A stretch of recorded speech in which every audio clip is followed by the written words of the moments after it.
It's time for Cats Talk Wednesday. Small town and big city joined forces. Vinny Hardy of Lynch, Kentucky, and Terry Brown of Louisville, Kentucky, team up to give you free-flowing, laid-back sports talk. Focus on Kentucky Wildcats, as well as pertinent information in the NBA, NFL, and Major League Baseball. What's up, everybody? Happy Wednesday. This episode of Cats Talk Wednesday. TV there, Vinny here. What's going on, man? I am in the center of the sporting universe come this weekend. I'm back home in Louisville. I'm visiting Mama B for Mother's Day, but also just happens to coincide with the Derby, so I'm here taking all that in. I don't anticipate going to the track, but it's great to be home. So I drove in today, and I'm doing good. Ready to take a nap, but I'm doing good. So is everything in Louisville right now about on schedule the way it has been in all your previous years? You talk about how the town gets clean, the city starts to put on because the world is about to be here. Is all that happening right now? Yeah. And I drove by the airport, and we started to see some private jets lined up at the airport and different things like that. So, this is the best time to be in Louisville because everybody just a little bit nicer. The place is a little bit cleaner, and things are just a little bit more expensive. So, but it's good to be back. I enjoy it. I know some of the locals don't. I know a lot of Kentuckians, but I've always said, I explained this to my in-laws just the other day. If you're not New York, Los Angeles, Miami, Chicago, you got to do something to kind of stand out, right? And that's what the Derby is. It's the opportunity for Kentucky to be on that international stage. And yeah, it's a little overkill. 2-week party for a 2-minute race, but hey, I enjoy it both economically, what it brings to the Commonwealth, and again, celebrities come, people do things. It's a thing. It's still a thing, and it's been a thing since 1875, and not even COVID or world wars could keep it from being run. So I'm very full of pride when it comes to the Kentucky Derby. Yeah, and you said and as with everything with traffic and tourists, some locals like it, some don't. So do some locals, I guess, lay low and don't get out? Do some people just leave town altogether? That until it's all over.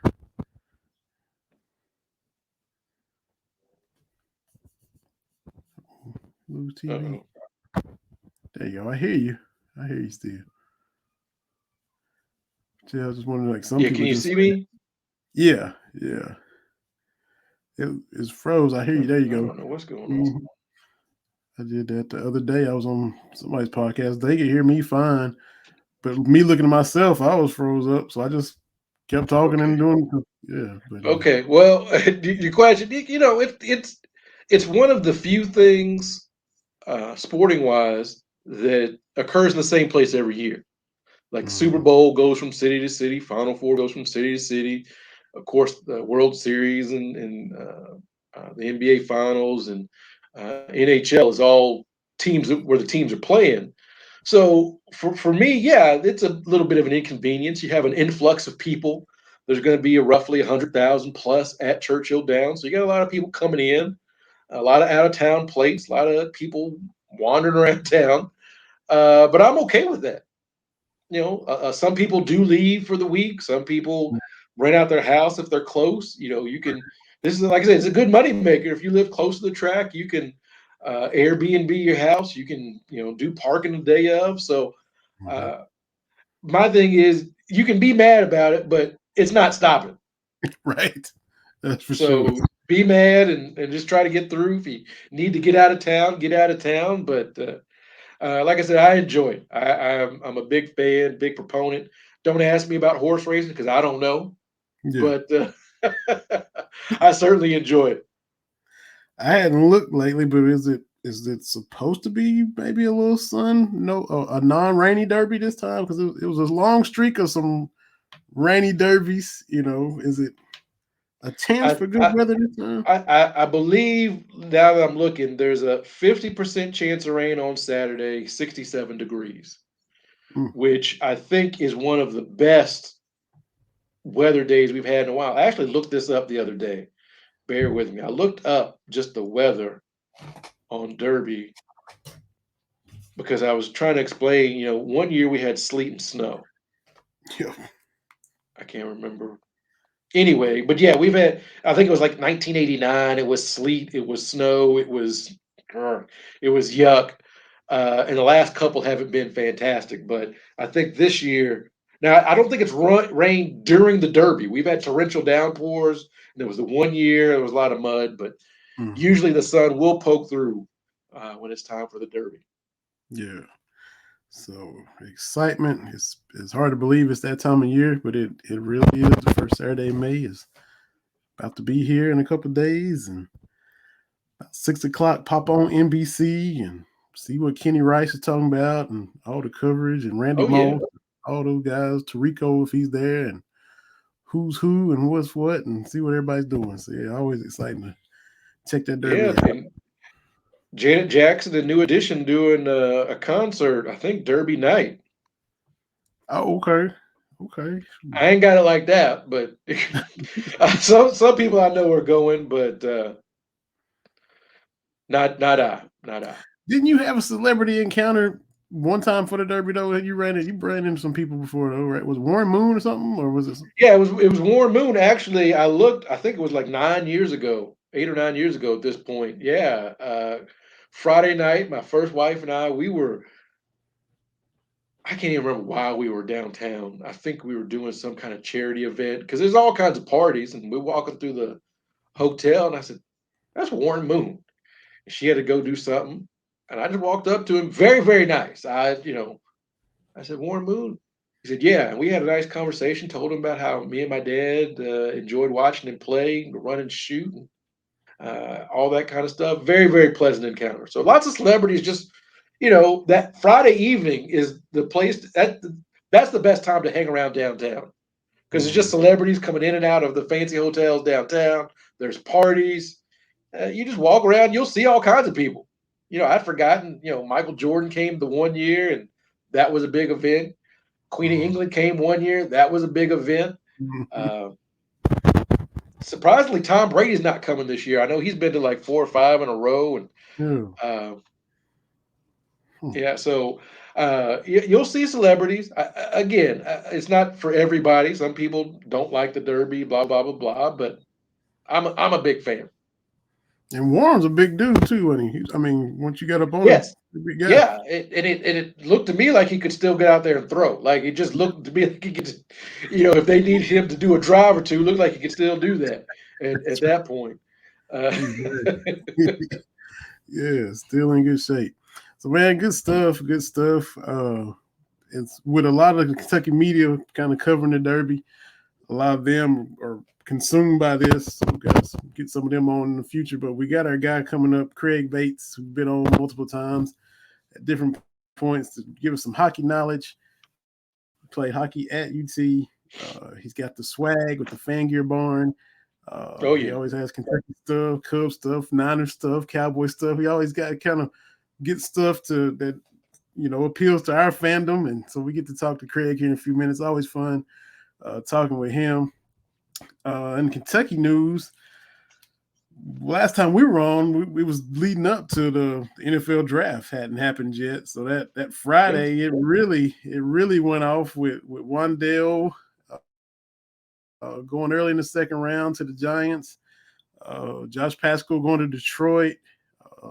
Luke Fortner going to Jacksonville. All three of those happened Friday. And then the following day, you had some guys signing some free agent deals. Quandre Mosley went to my Cowboys. Dare Rosenthal goes to the Falcons. Justin Rigg goes to Cincinnati. And Yusuf Corker goes to the Giants. So a lot of stuff happening for the Cats. Congratulations to those guys for signing some contracts, hearing their name called. Oh, and Darren Kennard went to Kansas City on, I think, Saturday as well. Didn't go where people thought. I'm kind of casual with the draft anyway. I'm not a guy that makes a board or has a best available who I think a lot of people really do that.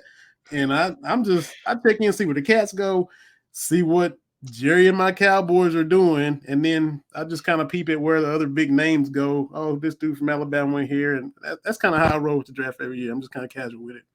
I'm casual with the NFL draft. It's more production than anything else. Simply because some of the people that pop off on your squad are late in the draft anyway. There was a clip on the 49ers social media when we drafted George Kittle, and it was just kind of ho hum. We got this dude, and come to find out he's really really good. I see people all the time. Lay people like ourselves will have here are my top 5 right guards. Yeah. I'm not going to pretend that I know what I'm looking at when I look at an offensive lineman.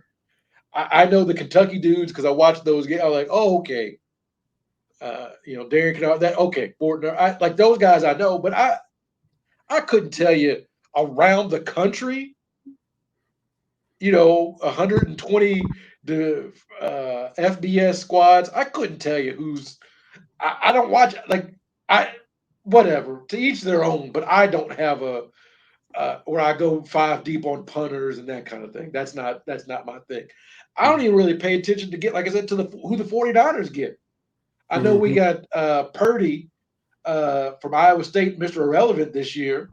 Okay. And as we say as Hawkeyes fans, everybody from Iowa State is relevant. So That's just another guy that took an L from Iowa. That's all, y'all. He lost to us last time he played. yeah, they were hyped. The Iowa State was hyped up for the Iowa game, and Iowa beat the crap out of them. Like Purdy, he didn't finish the game. Like it was one of those where he was like, he I don't want to do this anymore, and they brought the backup court. But anyway, I don't really watch the draft all that much. The NBA draft I'll watch obviously because it moves quicker, and really one dude in the NBA can change a franchise. Yeah. But in the NFL, it takes so much. Even if you're a first round guy, it's just rare that you have somebody just walk in off the street and change your fortunes, like a Randy Moss. And even that was Thanksgiving, so it wasn't like. See, why you gotta bring old stuff up like that? Why you gotta bring up that old stuff? What old stuff? Randy Moss Thanksgiving. Why you gotta bring that up? See, Who was that against?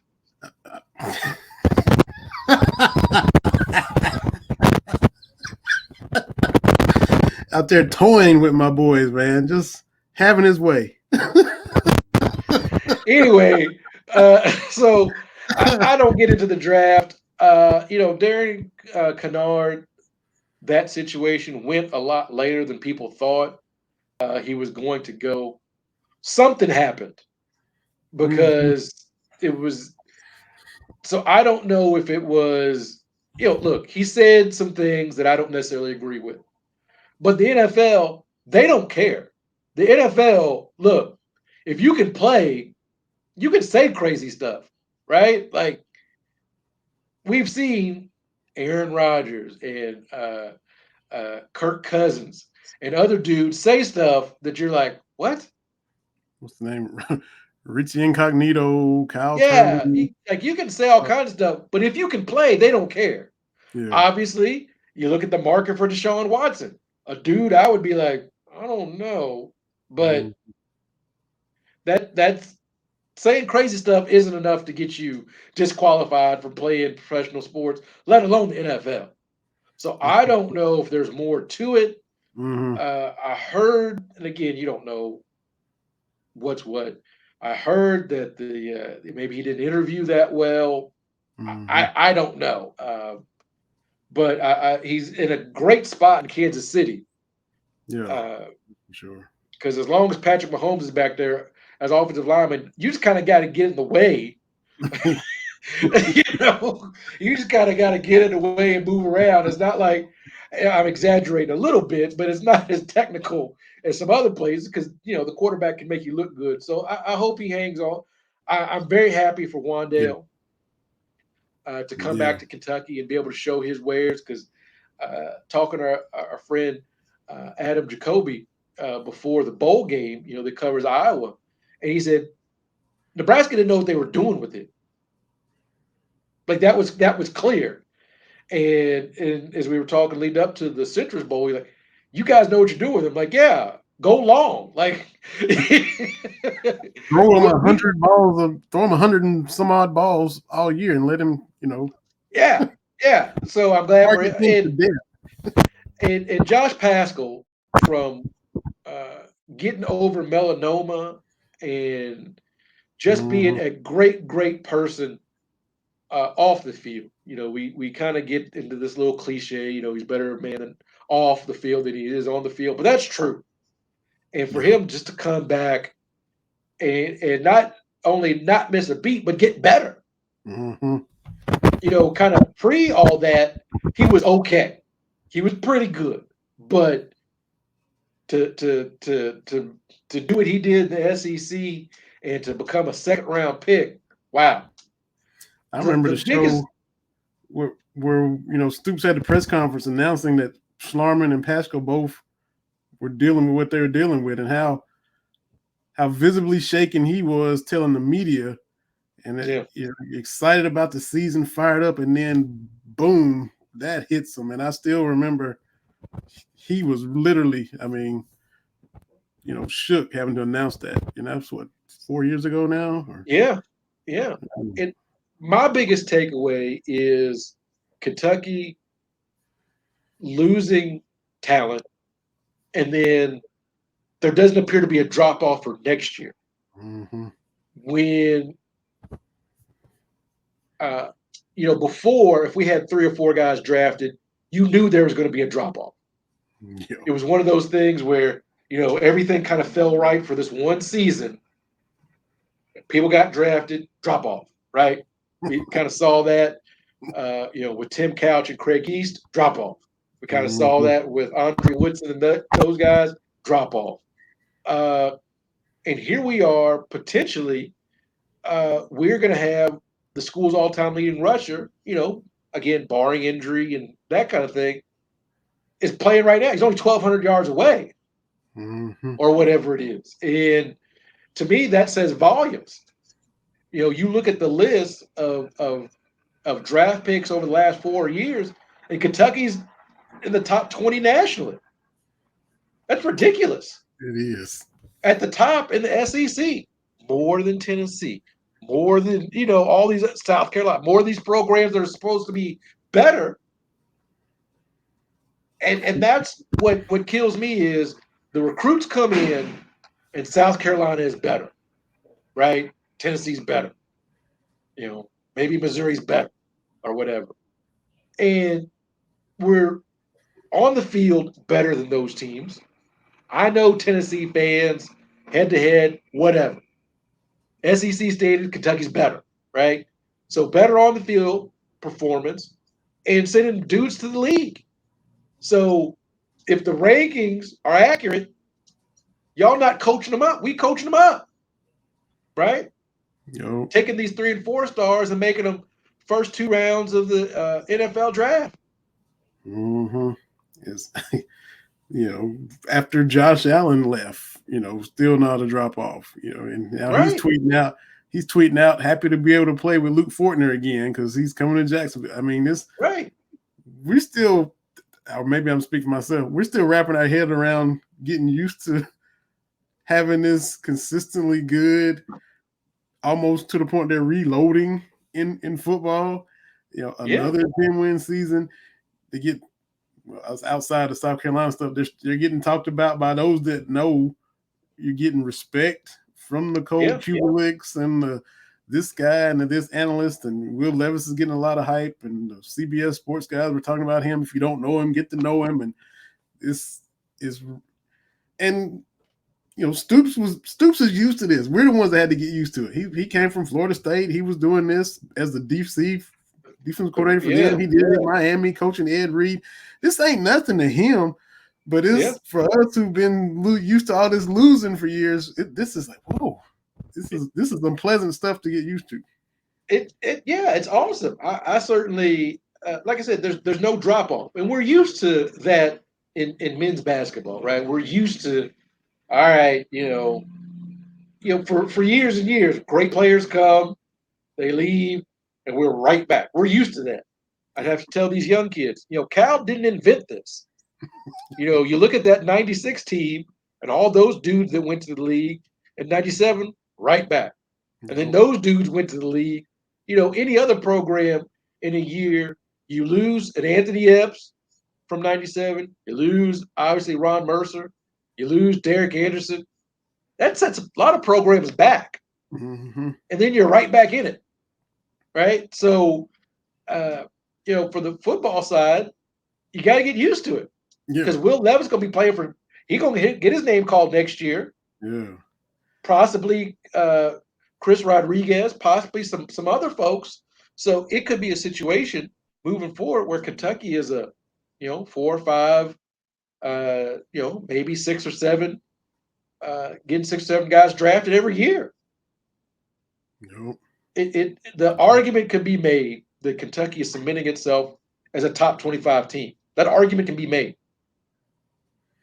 And this is what I used to think, like when Les Miles leaves with Oklahoma State to go to LSU, Nick Saban leaves with Michigan State to go to LSU. I'm like, I know it's a bigger job and a better program, but like if they had stayed where they were, could they eventually have gotten it? It would have been a lot harder and more work but I think, maybe they could have done what Stoops has done. It's hard to do what he's done at Kentucky than, say, a Michigan State where Saban was. But, Yeah. You can't fault them for taking the LSU job and wanting to move, but it was cool to see a coach stay and take a subpar program and just continue to build and bring it up.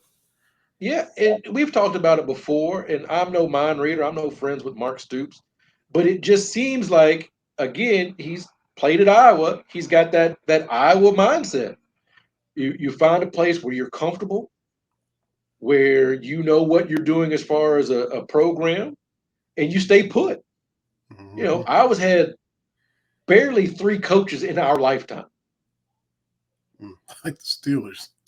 Yeah, and it's just that's how they operate. So I think if Kentucky fans, and I said this leading up to the bowl game, and people, well, TB, because I'm supposedly a diehard Iowa fan now. I mean, I root for them because my wife is a fan. Like, I don't think that's a negative thing. But anyway, like, they understand with Kirk Ferentz, there's going to be some 9-win seasons, some 10-win seasons.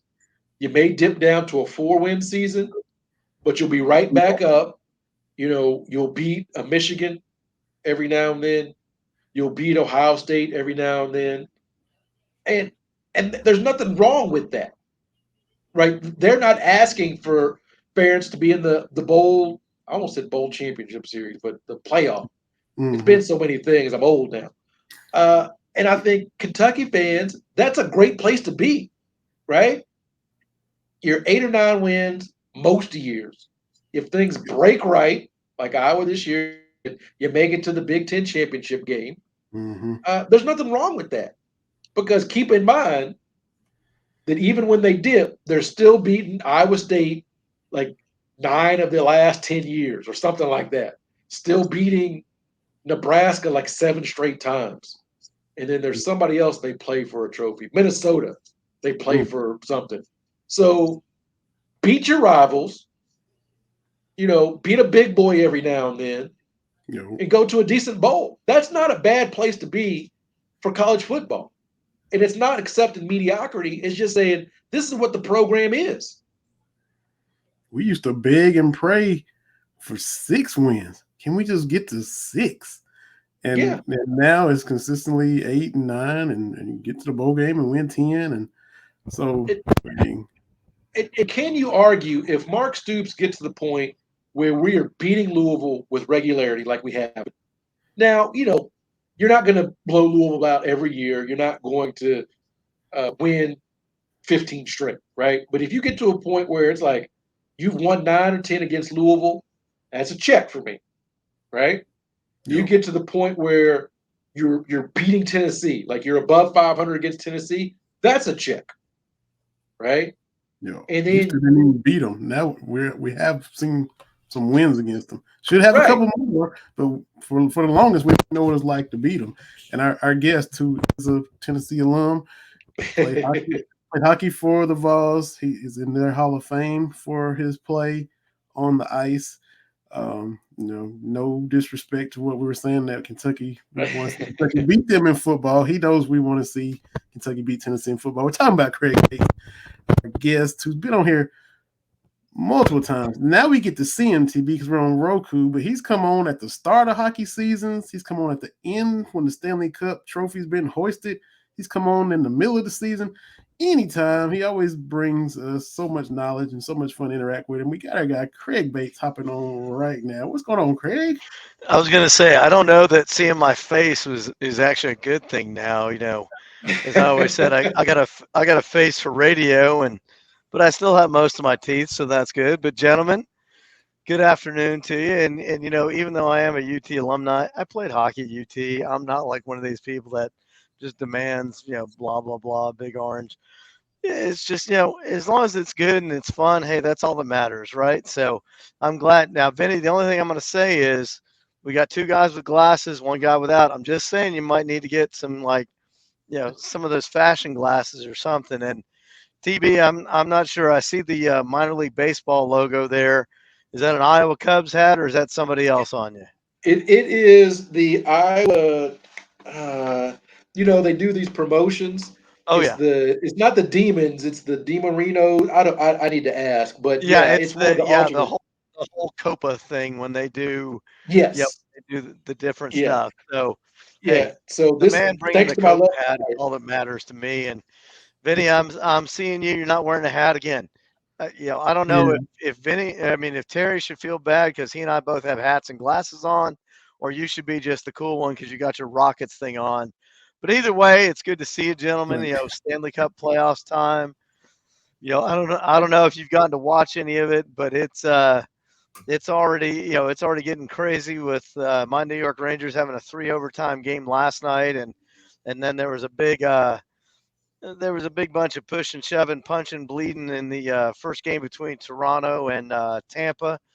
Tampa's getting in there as the two-time Stanley Cup champs, and if Toronto, I read a few things about the Maple Leafs actually being a pick to win the Stanley Cup playoffs, and if that happens, you're going to see frogs and locusts falling from the sky because it's been since 1967, and half of Canada will be having a few Molsons for a few weeks if the Leafs wind up doing it. But game one, it's always crazy, and it's funny because I got a couple of buddies of mine that Vinny, you remember Mark Nagy and I, and Yeah, done some things together. Another friend of mine, Ben Whitney, who lives in Queens, and we're all big Rangers fans. And last night they were all saying this is why we don't drink caffeine because Stanley Cup playoff overtime, and Jen and I fell asleep before I finished watching it, and I got up about 1 o'clock in the morning and I saw a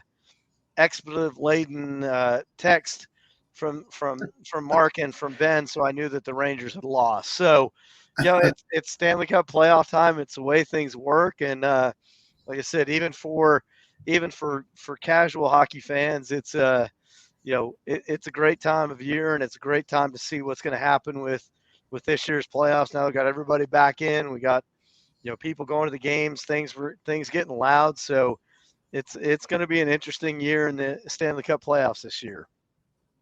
for sure, for sure. And I looked at it wrong. I thought your Rangers had won that in 3 overtime. So No, um, they oh actually god, had a goal disallowed with not that God, less than a minute or so. One of those great hockey names, Capo Caco, had scored it. Had made a pass, but they called him. They called him for interference on the goalie, and there's a whole thing. If you've never seen it, there's a whole thing about best hockey names ever, and my favorite one will always be a Norwegian Swedish guy named Håkan Lube, which sounds like something that somebody would do to you on a playground, but there's always been a lot of great hockey names out there. So it's that time of year. There were some big time surprises already in the first two nights of games, and so I mean it's wide open this year. There's a lot of teams that haven't made it before that are in there for the first time or first time in a while, including the Rangers, and then some teams that have done well in the past that aren't in there. So I think it's that first game is always crazy, but I think it's going to be interesting to see how it all plays out. And it's a question we always ask, and I can put this to you guys as well, not just in hockey but in any sport. If you've got a 7-game series, what do you feel the most important game in a 7-game series is? For me, it's always game 3. It's Okay. game 3. It's a change of venue because game 3, somebody's going up 2-1, and that to me kind of changes the complexion of the series. I was kind of leaning that same way. I was thinking along those lines. Yeah. Yeah, so to me, it's always been a game 4 because that's what, if you think about it, you could have so many different options. You could have a sweep, you could have it 2 games to 2, you can have it 3 games to 1. A 2-2 series means it comes down to the best of 3, and that's always interesting. And if somebody's up 3-1, that makes it even more difficult to come back. But for hockey, for basketball, whatever it is, if it's a 7-game series, hey, it's always a lot of fun, and you can build up that old-fashioned hate and anger and having things happen no matter what sport it is. So I mean, to me, that's going to be that's the most exciting. In game 2 tonight, you've got teams like one of my picks to go to the finals was the Minnesota Wild. They lost the first game to the Blues. It's going to be big. Toronto can go up 2-0, which again, somebody needs to cue the Frogs and Locusts if that happens. Mm-hmm. You've got a lot of things that are going to be happening with a 1-1 best of 5 series is a lot different than being down 2. And so I think that's going to be the most interesting part of these games tonight. And you've already got, like I said, some good old fashioned hate working already. So, to me, that's the best part about Stanley Cup playoffs is just seeing what in the world happens with, you got guys that's one of my favorite things. You guys know this. Somebody could have a broken leg, and in hockey, that's a lower body injury, and they keep playing through it. So, Yeah. that's always my favorite part of the Stanley Cup is when a team is eliminated, then they actually explain, upper body injuries, a broken arm, lower body injuries, a broken leg.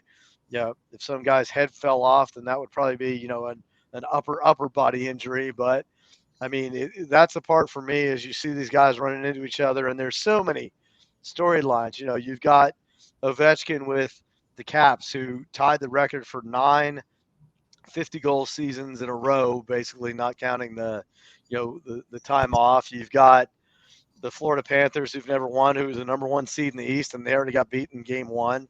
You've got, like I said, teams like the Leafs. You've got teams, Tampa trying to do a three-peat. And if I need to pay Pat Riley some money for saying that, I'll do that. But I mean, there's just so many different things that are out here that you're trying to figure out. Game 1 is usually always that, okay, what's going to happen? But when you start getting into game 2 and you don't really know what does the team actually have? What is the team going to do? And you think about the Rangers, you think about it, and the Penguins, they almost played 2 complete games last night. So, how does that come into game 2 is, who's going to be dog tired? Who's going to be, pumped? And that's, so many different storylines coming out of that. I hate to interrupt you, Craig, but I have to explain to Vinny. A three-peat is when your team wins 3 championships in a row. I am staying out of that one. The Lakers have done that. I just, he's not seen his team win 3 in a row, so I just had to. Sorry, continue, Craig. I didn't want to interrupt you. And I appreciate that sidebar, and I'm glad there's that little separation line between the two of you, because although with me on here, it could turn into a good hockey fight, even though you're in the same room. So, I'd be doing the commentary. Come up with the right, but drop some gloves and have some furniture moving in here. Exactly. I can't say much because my hands are all messed up from. Now that you guys can see it, you can see my hands are all messed up from playing this sport the whole time. So, like I said, I always tell people when they ask me, I've played hockey my whole life, I still have most of my teeth. But other than that, now that I'm in my almost to mid 50s, every stupid thing I did playing hockey my life, I wake up every morning and I sound like Rice Krispies because all it is snap, crackle, and pop. So Mm. That happens to all of us at some point where you hear something you're like, if that ain't a knee or a oh yeah, I shoulder or was gonna say something like that. I don't remember getting out of bed and groaning. So that's a new one for me. So So as far as tortured fan base, I know Toronto is kind of the one in the NHL because no Canadian team has won in a long time, right? yeah, I think That's going back some time '86 ago. when the Canadians won their last one. Wow. You've got Toronto in it this year. You've got Edmonton in it. You've got the Calgary Flames who are in it. So I mean, you have a good representation. But yeah, not since '86 and Patrick Waugh's rookie year has a team from Canada won it. And that's looking at the Leafs, it's so funny because there's so many. It's kind of like nothing against Vinny and his Cowboys, but back in the day, you were either a Leafs fan or you were a Canadiens fan, and the Habs have won it, and you look at it and you're like, this is a very tortured fan base, but again, the Rangers went 54 years between winning cups. You look at a team like the Minnesota Wild that have never won it. You look at the Florida Panthers, who are the number one seed, have never won it. The Carolina Hurricanes have won a cup. I mean, you look at some of the teams that are in that, and to me, that's what you're looking at. Storyline is, it all kind of changes when you get to the cup. The Florida Panthers, number one seed in the East, and we're up 2-1 on the Capitals yesterday and lost 4-2. I mean, how much of it is, as you all know, from regardless of sport, you know, how much of it's mental. The Leafs went up 1-0 on the two-time defending Stanley Cup champions, and the Leafs fans that I know are just waiting for the shoe to drop because Mhm. they're not playing the Bruins this year because the Bruins have a tendency to knock them out even when the Leafs are up 3-1. But when you talk about tortured fan bases, as I told you, gentlemen, my dad played minor league baseball for the Red Sox back in the '50s, and up until they won the first World Series, I always expected the worst to happen, and thankfully the Red Sox were managed to do that. Now that I see Bill Buckner still in my sleep, it's just one of those Yeah. things that especially when you look at the passion of everybody in Canada, you look at it and you're just saying, if the Leafs, if the Leafs always seem to find a spectacular way to lose. Mhm. You think about it. You go back to '93 when the LA Kings, uh, you know, beat the Leafs in basically in Game 7. To Gretzky and the Kings went to the finals where they lost the Canadiens. So '93 is the last time it was. But Wayne Gretzky high sticked Doug Gilmour in Game 7, and they didn't call it, even though it drew blood and drawing bloods, but they didn't call it kind of because it was Gretzky, but also a famous referee named Kerry Fraser missed it, and then the Leafs wound up losing, and that was considered their best chance to have an opportunity to win. I mean, Terry is not picking on you here just because you called out the Lakers thing, but two words, Steve Bartman, your eye's going to start twitching. I mean, once you get Oh, over that you hump you with you things, you said tortured fan bases. I'm married to a Cubs fan who That's right. I mean, you can you at least had one recently. I mean, you go back yeah. and look at the Indians fans and everything else, and it's for it being the gospel in Canada for Leafs fans. You know, it's always waiting for something bad to happen. They played a great game. There was, if you didn't see it, there was some ejections, there was some bleeding, there were some line brawls. I mean, that's what the Leafs are going to have to do to even go even further. And our kids were, or Jenny and I's kids were here talking about it, and there was people that picked the Leafs, and we were all laughing, going, "There's no way the Leafs are going to win," because they always, you know, manage a way to screw it up. So I mean, we'll see already. The teams that were favored to win, so far, I think all but one of them lost their first games in these Stanley Cup playoffs, which just shows you never know what's going to happen. But Game 2 is going to be huge tonight. How are the Lightning going to come back? How are the Wild going to come back? How are these different teams? Edmonton Oilers, Connor McDavid, who's if not the best player, in the top two. They lost to the LA Kings, which everyone had chosen the Oilers to sweep the Kings. So who knows? That's one of the great things about hockey and Stanley Cup playoffs. Somebody gets hot, goalie plays well. Somebody's, the old proverbial, you're gripping the stick too hard, just like in baseball when you're gripping the bat too hard. You start thinking about it and getting your own head. Then you start turning into these situations where teams that were expected to do well aren't doing quite as well. You said in '93, LA was playing Toronto. Did you say that was in the conference finals? Yep, because they've had some switches. How? So Toronto used to be in the West. Oh, Montreal was in the East, and so when they started bringing in the new teams, the Sharks and everybody else, they kind of moved things around. Yeah, the NHL has never been known for being geographically intelligent about things. I mean, they finally did it recently. Yeah, I mean, they finally did it recently where they've got most of the West Coast teams on the West, and okay. most of the East Coast teams. It was funny because I was thinking about that the other day. If you all are old enough to remember when McDonald's had that that sandwich where the hot side stayed hot and the cool side stayed cool because they had it's kind of like that. It was just the NHL has always put things together and you never knew what was going to happen. So, it's just how things are. And yeah, it was Toronto and LA, which makes no sense at all. That's but crazy. At least they finally got it a little bit together because, when I think Western Conference, I think Toronto. Well, Vinny, your Cowboys are in the NFC East. Well, yeah, that's true. That's true. And St. there's Louis Cardinals, 1,000 miles. the St. between Louis Dallas Cardinals. Okay, so I'm going to have come here, Jenny. So Braves Jenny's got a break. used So to we've got our new mascot here for the Bates household. We just got a new puppy, so I'm going to just share our new puppy. Uh-oh. Look at those eyes. Look at those. Yeah.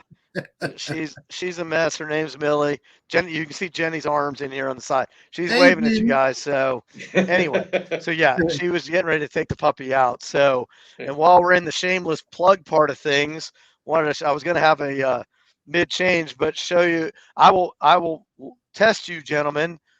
Whose logo is that? Is it Phoenix? Nope. It's not a hockey. Well, it is a hockey thing, but it's a college thing. Oh, okay. No. Boston U, they're the Terriers or something, right? That's yeah, they are.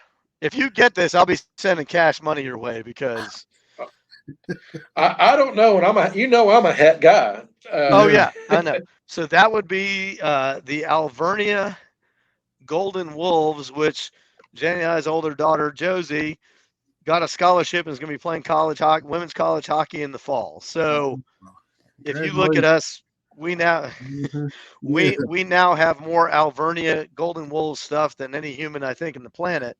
But hey, that was a new one for me. I got an Alvernia Golden Wolves hat. So hey, you gentlemen know me. I've got more hats than most stadiums have heads in them. So, hey, I was able to add a new one to the collection. But yeah, Josie's really excited about it. Gonna be playing college hockey. That's been her dream. So, if we need to do reports in the fall from Jenny and I traveling up to Reading, Pennsylvania, hey, I can give you the lowdown on what's going on in Reading. I don't know what else is there. I know the Fighting Phils, the AA team for the Philadelphia Phillies is in Reading, but and I know from Monopoly there's a Reading Railroad, so that's pretty much all we've got. So that was going to be my point of reference right there.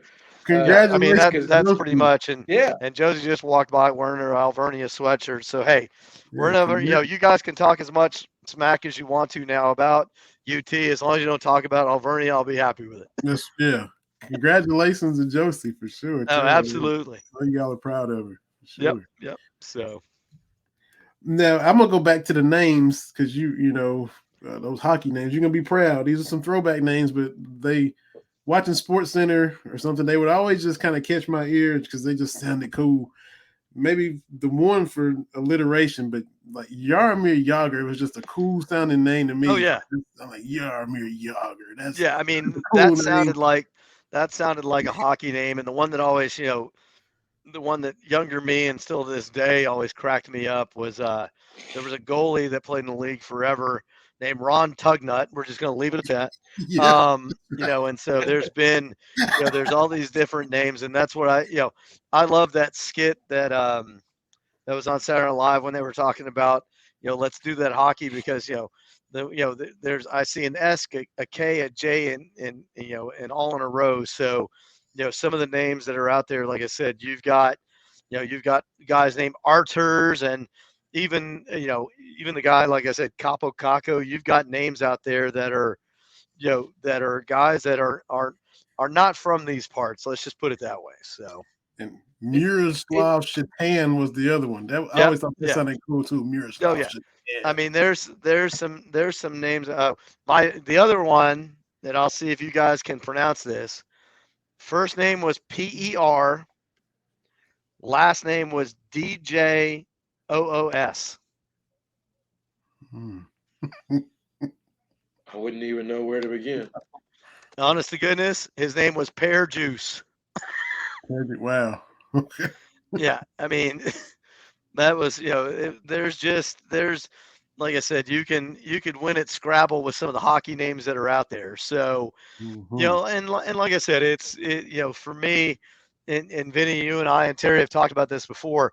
Even if you're not a hockey fan, even if you're not really watching it as much, I always encourage people, watch the Stanley Cup playoffs because it's nuts. I mean, it's just crazy when you see bodies flying, you see guys going after one another. That's what, to go back to that Maple Leafs game, they got a 5-minute major for boarding, which turned into a power play, which they, the Leafs scored shorthanded on that one. And so, that turned into the whole line brawl, guys bleeding everywhere. I mean, to me, my picks at the start of the Stanley Cup playoffs were the Minnesota Wild and the Carolina Hurricanes.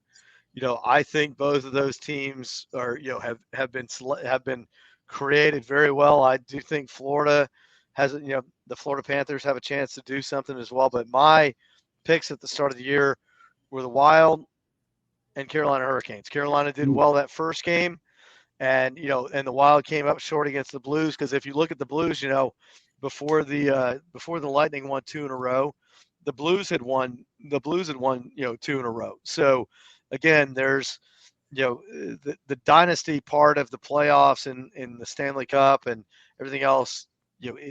Like a lot of sports, it depends on how hot you get. It depends on how well you're doing, how many, and more importantly, how many guys get injured. How many guys are out. That was not just because I'm a Rangers fan. I thought the Rangers would beat the Penguins because, besides Sidney Crosby and of Jenny Malkin, who everybody knows, and maybe a Chris Letang on defense, the guy that won, that started the game for the Penguins last night, that was his first, NHL playoff start, and they wound up pulling him in the middle of the second period because he was getting exhausted. And apparently their backup goalie that was there did an interview where he was talking about he was eating seafood in the locker room, and they called him and told him, hey, you're coming into the game. And so, who knows, that might, if you're eating seafood and then going out and playing hockey, I wouldn't want to come near your crease because, I don't know what smells you got going on, but I have to say, having played my whole life, I could not imagine eating seafood right before I went on to play on the ice to start playing. But, that's the part for me that is always fascinating. I mean, you have teams, you look at the Lightning, Victor Hedman, who's one of the best defensemen in the league. He made some just terrible plays last night. And then, which is really not something he ever does. Plus, without skates on, he's 6'7", 250. I mean, he's a big guy, and he just made some bad mistakes last night. You've got a guy, another name, one of the guys that plays for the Lightning, who's just, as the expression goes, is just a bad man. He will do the old school hip checks on people. I've seen him earlier this year. Radko Gustas, I never get his name right, but he actually put a guy for the Blackhawks, literally almost did a complete 360 head over heels, almost landed on his head again. But again, not playing well, and I don't know how much of it is nerves. I don't know how much of it is guys that are really trying to come in and do something different. Pat Falloon, who's won 3 Stanley Cups in a row, was with the Blues in their last year and won 2 straight with the Lightning. I mean, he made just some dumb plays last night. And so that's where, and again, that's coming across all sports, but, if you're a little tight coming into the Stanley Cup playoffs, you can make some bad mistakes. Vasilevsky, the goalie for the Lightning, played like he was playing pickup hockey with us last night just because, he just wasn't playing his angles well. So, to me, it's all going to be about what can be sustained. And I think tonight and tomorrow night are really going to show what the Lightning are going to do, what the Wild are going to do. Some of these teams that are down 1-0, what are they going to be able to do to even things up? Because once you even it up, it's a different series than being down 2-0 and coming home.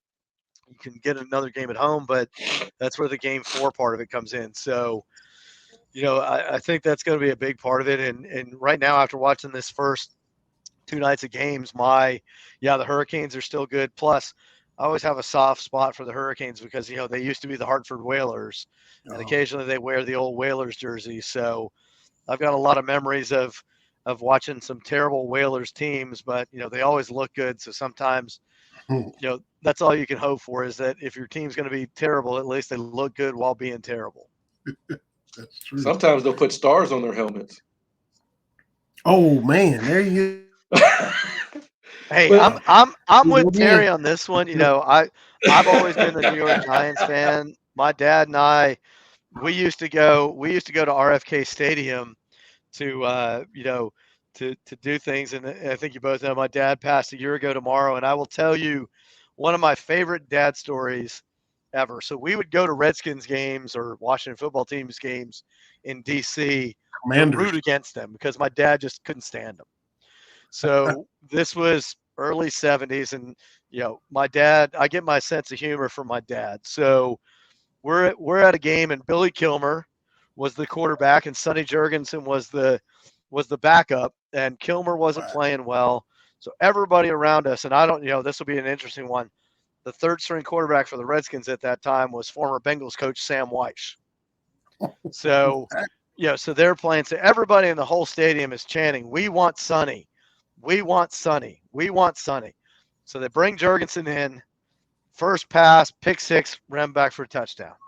My dad stands up, and I was about 10 at this time. My dad stands up and yells, "We want Sam Weiss."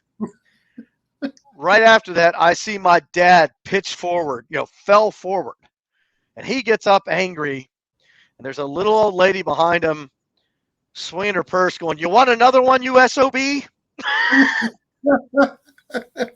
And so my dad sat down, and I would always ask my dad, "Dad, why didn't you do something?" He goes, "That old lady, I think, had a brick in her purse. I'm not taking another shot in the head like that." Jeez. So, that was just that animosity, that's the old school animosity. You hear those stories, where, Tennessee's baseball team is the most hated team because they're obnoxious. Hey, every sporting event I've ever been to where I'm a guest there, I keep my mouth shut, quietly cheer for my team. And I've been in situations where, and this, whether it's the Stanley Cup playoffs, whether it's college sports, MLB, NBA, whatever it might be, sometimes that old discretion's a better part of a valor is that. But I will continue to allow TB to be putting out this Cowboys hate because it's fine with me. So the NFC East, man, it's just automatically that hate. Right. That's why the old lady hit your dad. That's the NFC Exactly. East. That's the way it is. That's the way it is. And and I will say before TB gets that big head, I will say, at least some players aren't classy enough to take the football that they just scored with and put it in the middle of the star in the middle of the field. But hey, that's some, that's all I'm gonna say. That's all I'm gonna say about that. If you don't want somebody to put the football at the middle of the star, then you need to keep them out of the end zone. Well, I mean, that's a fine point as well. I've been saying that for 20 years. Yeah, I was gonna say, it's TO. You get what you pay for with TO, and absolutely, as long as people aren't, I get the whole jumping into the giant Salvation Army kettle, but geez, come on, unless you're throwing some change in there to help out the Salvation Army, it's Yeah, It's not good, but yeah, that's what I was thinking about when you saw the thing on that I put up on Twitter for fan gear. I had everybody covered. I had some Kentucky stuff for fan of the show Michelle. I've got a Jay Novacek. I've got one of those old school batting helmets that has absolutely no padding in it, and if you wear it for more than an hour, your head hurts. But hey, that's what being a fan's all about. We used to have so many of those things. We'd play wiffle ball out in the yard, and and I would always wear the Mariners one and strike out all the time back in the '70s. So hey, it's just what it's what you love, and that's one of the things that brings friends and people together is mutual hatred of sports teams, but also being able to talk some nonsense about the things that have happened in the past. Now, you thanks to you and fan gear, I was able to look good for the bowl game.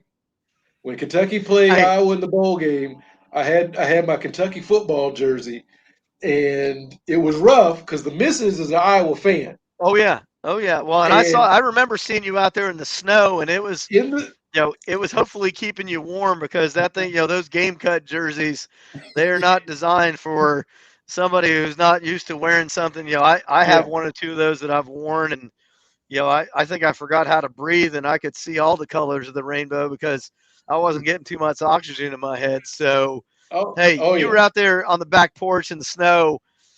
You got to In the respect that. You got to respect in that the because that's snow, I had to let my neighbors know. I had to let them know. I I was going to might. say that's what that's what sport, and that's what's so funny about here in our house because each one of the kids, Jenny grew up in South Florida, so she used to go to Panthers games. I'm a Rangers fan. Our son Luke, who's 15, is a big Bruins fan. Nathan, our youngest son, is an Oilers fan, and Josie's a Sharks fan. So the amount of smack talk going on, usually it involves something with one of the two boys saying, "Hey, how are the Sharks doing in the playoffs?" Okay, if the Bruins lose, Josie will say, "Hey, how are the Bruins doing?" And Luke will say something back about how many Stanley Cups have you won. So I mean, hey, just like you're at your neighbors and just out there doing things, you got to have fun with it. And Vinny, I still have, just so you know, I still have a Yao Ming jersey and some Clyde Drexler stuff in there for you too. And I even have an old Rudy Tomjanovich getting punched in the face by Kermit Washington card. So, that there's some good stuff, but that's what Jenny laughs about it because this is what I've done. Like I said, we've been helping my mom out. My dad, like I said, it'll be a year tomorrow that he passed, and we have had, and I've had to promise Jenny that I won't do this because my mom and dad had some storage bins, and we've been clearing those out for my mom. And why my dad had 60 Greedo from Star Wars characters still in their original box, I don't know. But that's the good thing, as you guys know, about having spouses, because I have all this stuff with us, and Jenny's real subtle about it because I'll come into the room and, hey, there's an episode of Hoarders on. I get those subtle hints. I get the subtle hints that are out there. So but and you talk about exclusive stuff, so I will give you, nobody except Jenny and I know this, but to give you the exclusive, because we got breaking news here. We're working on opening up a store in Oak Ridge, Tennessee. So it'll be the Fan Gear actual store. So that's going to be, that was one of my dad's dreams, was to always have a store. And so I'm going to, you can call it a midlife crisis or whatever, but you heard it here first. Cats Talk Wednesday. There's going to be a breaking Fan Gear news Barn store in Oak Ridge, Tennessee. So TB, that's a reason to come here. And Vinny, you're not that far away, and so I'll pop down I'm there. thinking we do a live broadcast there at some point, because we'll get us all on there, and it'll just be, I'll pay the kids $5 to just walk behind us like they're the ring card girls at a at a fight, but they'll just be holding up jerseys and stuff like that behind us. So. I have to pop down there, man. Oh yeah, congratulations for sure. Yeah, that's what And Yao Ming is a Rockets player, right? Bit. I'm sorry. Yao Ming is a Rockets player. Is that who is? Is he played with Yao? Is that a Rockets player? I think so. Or okay. Yao. Yao Wow. Ming is something that I've yelled when somebody's checked me on the hockey, on the ice. So, I mean, he could be a Rockets player. It could be something that I yell when somebody runs over me. You just give them Yao Ming, jeez, Wow. or it's at least something you say when you're around your parents when you don't want to say bad words. It could be Wow. a thing. But hey, the guy was a good player. I mean, I'm the I, first to admit, I, I I, don't know always everything about the NBA. We used to go to, and that's one of the things I found. We found an old basketball that my dad had bought when we had season tickets to the Seattle Supersonics back in the early '70s. So, Jenny and my mom laughed about it because we were going through this thing at my dad's, and I kept going, "Why, Dad? Why?" And then, both my mom and Jenny were looking at me going, "Hey, Apple, you ain't falling far from the tree." So I'm Right. like, "Nah, okay, I got it." So Exactly. Exactly. I got to ask you, TB and I were talking, last week, I think, or week before last. We talked a little baseball the last couple shows. But you had Barry Bonds, and then you had his dad, Bobby Bonds. mhm. And Bobby was good. And then, of Oh course, yeah. we know what Barry did. Who is, in your opinion, or is maybe every hockey fan agree, who's the best father son duo where both are really good in NHL history? To me, the best one that I could think of is Bobby Hull and Brett Hull. Mm, Bobby was a legend with the Blackhawks and forever, and then he's in the Hall of Fame, and Brett, he was a little bit of a pudgy guy when he first came up with Calgary, and then he really got his game in there, and he's in the Hall of Fame just for scoring. So, to me, that those are the two ones. Plus, it gave you one of the great hockey nicknames because Brett Hull was playing with the St. Louis Blues, and their playmaker was a guy named Adam Oates, who's a great player, and plus, so it gave you Hull and Oates. So I mean, you can't really do much more better than that. I will say from the father son side, but also from just a family side. If you've heard of the Sutter brothers, there were, I can't remember if it's five or six, but five, six siblings, brothers, all played in the NHL at the same time. oh wow. So, Brent Sutter, they've been coaches and everything else, but they all played in the NHL at the same time. So, to me, if you look at Brett and Bobby Hull, fantastic players in their own rights. Bobby Hull, and just as one of those old history facts, back in the late 60s, before the mid to late 60s, everybody had a flat blade. You could not have a curved blade in the NHL, and then they changed it. And Bobby Hull had what they called the banana blade. So, if you look at most hockey blades now are kind of curved like this, he had one that looked like this.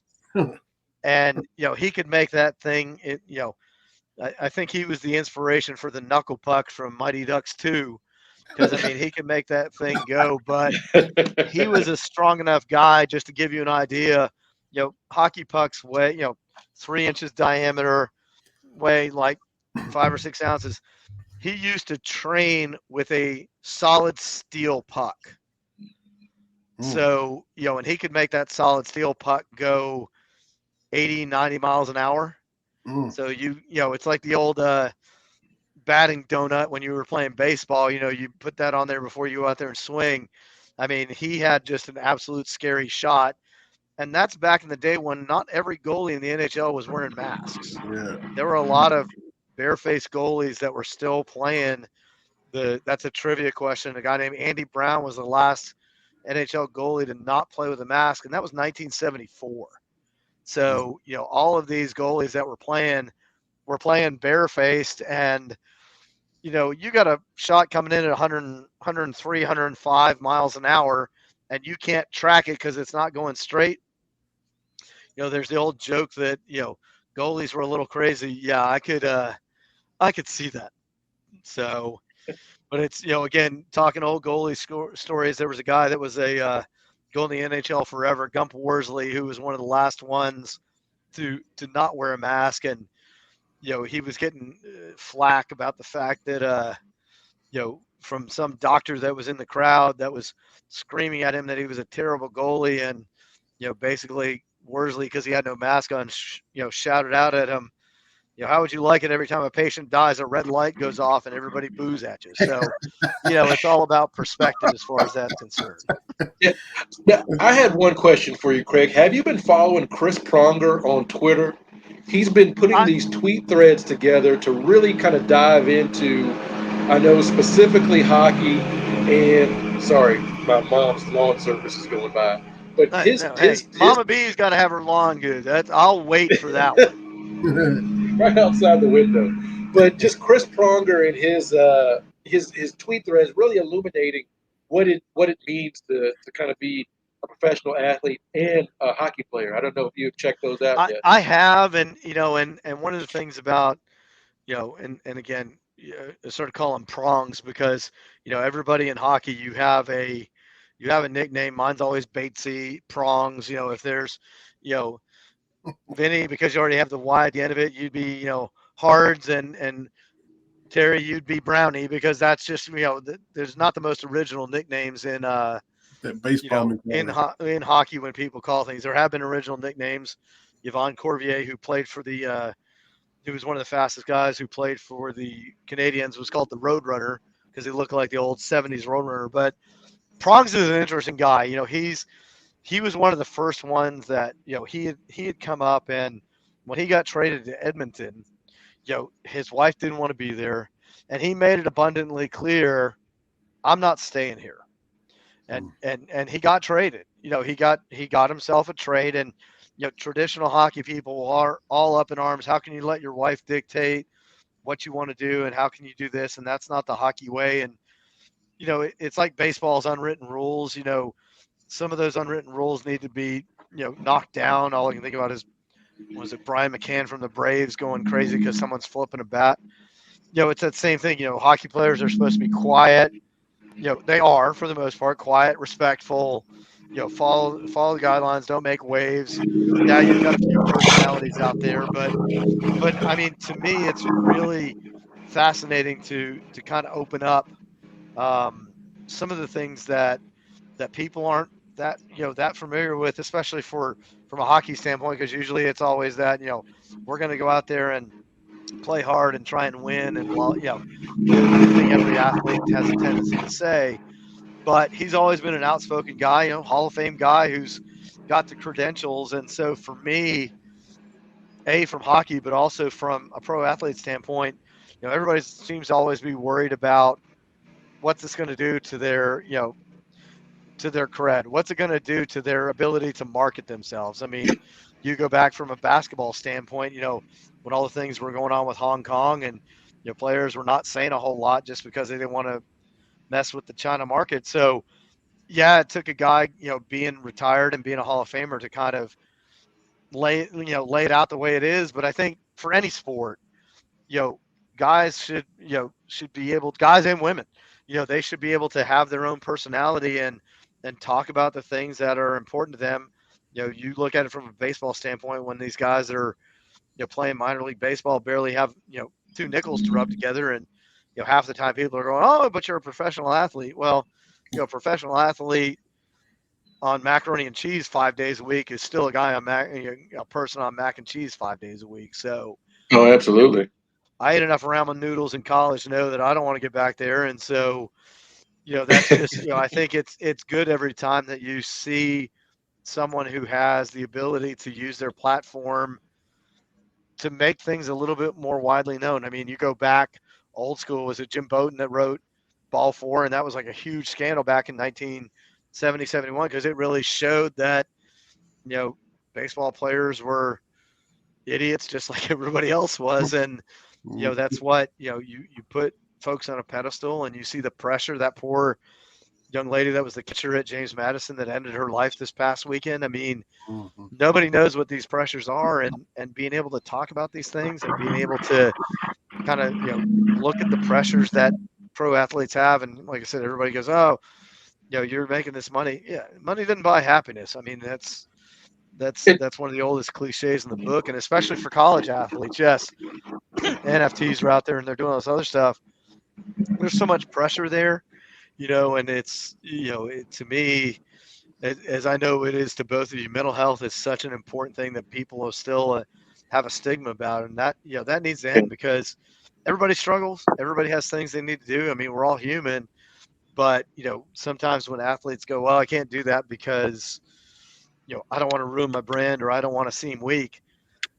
We're all human and just got to do something about that. And I'm going to throw one back to you guys because I read this, when we talk about college athletics and everything else.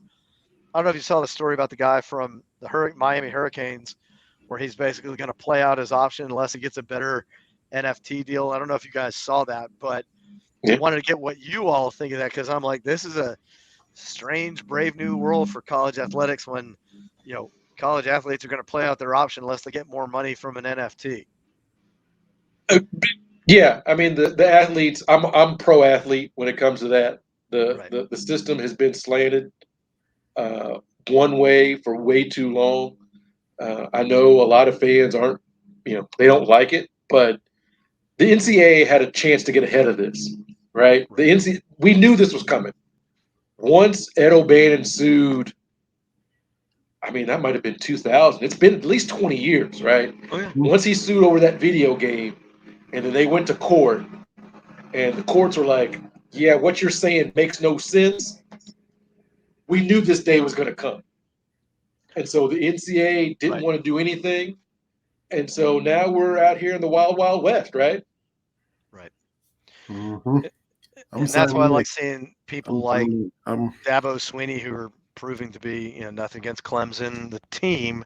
But, when he's saying all these players shouldn't be able to do this and they have, too much power to go in the transfer portal. What are you expecting? I mean, to me, that's just absurd. And I guess I made Terry mad because TV's gone now. He's like, I'm done with you, Craig. Yeah, I don't know if it's my Wi-Fi or what. It's been a little bit shaky, but I know that Comcast or Xfinity or whatever, there's been stories all day about it being kind of lagging. Unless they're a sponsor, then it's perfect. But that's just how I've heard it's been going on all over the place. So we get Terry back in. I think that's him popping back in now. Yeah, there he is. But yeah, I'm with Terry too as far as the players. It's ridiculous that it's taken this long, and there was an uproar back. I've heard others say this. It's not like it's my original thought, but back when MLB first went to free agency, you used to have the same team stand together for 8 years. You knew your lineup, but then guys moved. You had to get used to it. My third baseman, my favorite shortstop, just went from San Diego to Cincinnati or whatever. Everybody got used to it. Now it's not up in arms. Don't get used to everything that's going on now as well. And the coaches have been able to do it for years. Bill Self saying stick it out. He was at Tulsa. Then he went to Illinois. Then he went to Kansas. If he stuck it out, he'd still be at Tulsa, but he took another opportunity. And now the players can, and everybody. And everyone's getting all fired up, and everybody for the NFTs. And to your point, everyone owes a debt of gratitude to Kurt Flood, who was the first one to to do that in the MLB and really open the opportunities for everybody to be in there. And just like TV said, you cheer for the name on the front, not the name on the back. That's your team, and you might wonder and look at it for hey, if my team's got a chance and they lose somebody or they gain somebody, hey, let's give these guys the opportunity because they're the ones that, how many heartbreaking stories do you see of guys that are, have given their, their lives basically to play contact sports. And then they're, Steve McMichael from the Bears is, barely hanging on apparently. And you see those stories every day. And these guys and women didn't have the opportunity to make money. And it's to me, I always look at it as the frustrated athlete syndrome where all of us think if we'd have just gotten that one break we could be making these millions of dollars. No. It's like and I hear people saying that, well, they're overpaid because I could have been a major leaguer. No, you couldn't. I've seen you play. You're horrible, right? It's and you see those tweets that come around every now and then. Somebody says, could you score a touchdown? Could you score an NHL goal? Could you hit a fastball? And I'm like, no, you can't. You can't. I mean, not at all. I don't think people appreciate whatever the sport is. It is a big gap between being all state and playing professionally at the highest level. There's a huge gap there. And no, you couldn't. You couldn't. No, I tell no, not people at all. go to these games, sit as close as you can, and then tell me you could do it. Because you can't. Well, You can't. and the difference between the minors and I tell people in Knoxville there's the Knoxville Ice Bears, which is the equivalent of single A baseball, double A baseball, and you look at the players there and you're like, man, those this is amazing. And then you go to an NHL game and that gap even from the minors to this, and it's it's a story. I'm every time I've coached kids in hockey back in the late '90s, I played a season of pro roller hockey where I got $50 a game or whatever it was, and my whole job was to make people mad, which were why my hands look the way they do. And the kids that I coach, they're always like, "But coach, you got to play. Technically, you were a professional." And I was like, "Yeah," and I got maybe 5 minutes a night to play, and it's one of the favorites. But the kids will keep going, "Oh, you got to do this." And I was like, the end of the season interview with the coach who played Double A hockey, East Coast Hockey League. He brings me in and tells me he loves having guys like me on his team, and I tell you to go in there and start a fight or hit somebody, you hit somebody, and I tell you to do this and do that because I love having guys like more colorfully. I love having guys like you on my team. And then he goes, but roller hockey is about speed speed and hands. You don't have either one. Thanks for playing with us. Right. And to me, it just, that's the story I tell the kids. I'm like, don't ever think you're all that. And I knew that. I knew my role. It's just, everyone thinks you can do it. And, and I was glad I only got that many minutes tonight because I would see, it looked like I was Wile E. Coyote and these people were the Roadrunner because I'd be standing there trying to skate and they're going around me. And I'm thinking, yeah, I'm glad I'm just out here to run into people because I can't, you don't have the skill Yeah. to do this. And even if you look at, like I said, look at the YouTube videos of somebody throwing 95 miles an hour and people watching, it's like, you have no idea, like you said, Terry, you see people going, oh, I could hit that. No, you can't. I can make that fadeaway. I can make that fadeaway jumper. I could throw that touchdown pass. I could take that hit from whomever. No, you can't. Well, Vinny knows I used to play pickup basketball with some guys every Tuesday night, right, Vinny? Mm-hmm. And long story short, one of my friends, Greg, invites Luke Hancock to come play with us. Now, Luke Hancock played at U of L. He was most outstanding player of the 2013 Final Four, but he was not what you would think of as a great basketball player. Right. And I realized pretty early on he's driving the basket. I tried to foul him, and he just kind of, contorted and laid it up. I'm like, I can't even foul this dude. Like, Yeah. the one thing you should be able to do in basketball, I can't foul him. What do you like? No, Yeah. you can't compete with these guys. Stop it. There's that Stop jump it. that people don't understand, and it's just, I have one question out of that story. Do you still have the rec specs? Oh yeah, I play in the goggles all the time. Oh yeah, Okay, I don't do contact, so I go with the Horace Grant thick goggles. Horace Grant, Chris Sabo, however you want to look That's at right, it, baby. it's That's right. But I'm like, I can't. Chris I can't Sabo, the foul this most guy. unathletic guy who ever looked like he ever played Major League Baseball. He looked like some guy that was a foreman down at the local plant, but hey, he had to get there to do it. But yeah, he's Do you ever watch the Brian Scalabrine videos, Vinny? Have you ever seen those? Yeah. Where he just will show up at some random rec league. He plays for shoes, and he just gives guys buckets. And he told somebody, and this is profound. He's like, "I'm closer to LeBron than you are to me." right. Like I don't. It's true. I mean, I don't think people understand. Even the dudes at the end of these benches that you're like, that guy, he has got no ice time, or that guy gets no at bats. Sitting on the end of the Diamondbacks bench, or that guy is an elite athlete and can give you freaking buckets. They need to bring back pros versus Joes. They need to bring that back. Yes. Spike TV, baby. Yeah. Go get checked by one of those guys. Yeah, it'll show people that, if my dream of going up, let's see that dream, because you're going to be picking your teeth out, or you're going to get 3 fastballs right by you. And, it's just, like I said, everyone thinks they're Marlon Brando and they could have been a contender, but, no, you're not. Just stay in your lane. You know who you want, go out there and enjoy watching it. Go out there and play softball or wiffle ball with your kids, or shoot some hoops down at the rec thing or go to a Oh yeah. pick up hockey or play some flag football. But, Stay in your lane. you might be living the dream, but your dream needs to be a little bit more low key than you think it is. So yeah, absolutely. Going back to Brett Hull too, you said he's a Hall of Famer. He was a Hall of Famer to me just off of singing "Gloria" at the parade alone. Glory, glory, yeah. Gloria.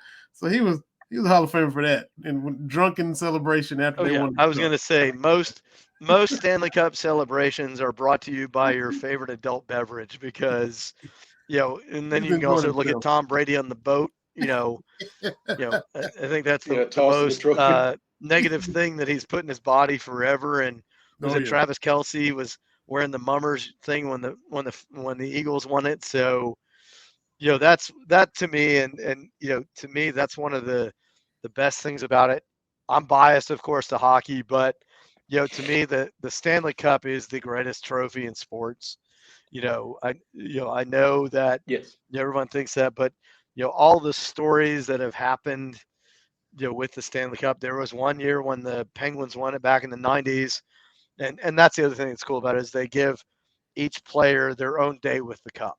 So a lot of times guys take it to their hometowns and do a fundraiser for something, or other guys. So one of my favorite stories is there was a goalie, again, good hockey name.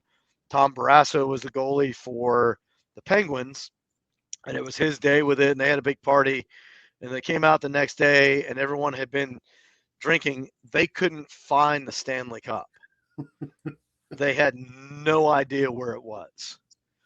And they looked around forever for about half an hour. And then someone happened to notice it was at the bottom of the pool. So it was in the deep end at the pool. So now that's why you see the guy wearing the gloves. His name is Phil Pritchard. Why I know this, again, my brain. But he's the guy that is basically, the velvet rope for the Stanley Cup itself, because there's some things the Rangers left it in a bar when they won in '94. They've had it dinged up. Everybody usually, I've seen pictures of guys eating cereal out of it, which is kind of gross in its own right, but we're not going to talk about that. But that's what they do now but back in the Wild West days when people would leave them in cabs and all this other stuff. There's been stories that it got left a couple of times at a gentleman's establishment. It's just one of those things that the stories for it are amazing, and so that's the part for me that's always there, because you see, as everyone says, it's 35 pounds, but it's the lightest 35 pounds in your life when you lift it over your head. Well, I'm definitely gonna catch some games, Craig. I always get more pumped up about it after we talk to you, and you get a little. I'm more glad so. On each of the series, so I'm gonna check out some of the games and stay in tune to what's going on. I always, like TB and I, jumping into the NBA playoffs, but I'm gonna peeping at those Stanley Cup playoffs. When you get a spare moment, so I'm gonna put you both on the spot. Who's gonna win the Stanley Cup in your opinions? I'm going with the Minnesota Wild. This is not for betting purposes. This is not for betting purposes for those at home. Maple Leafs. First ends, Toronto. And TB, you said the Wild? Yeah, I'm up in Iowa now, and Des Moines got, I guess, the AHL Iowa Wild right there. Iowa Wild, so the Wild is kind of the de facto home team. So I see that stuff more than anything else. So I'm going with the Wild.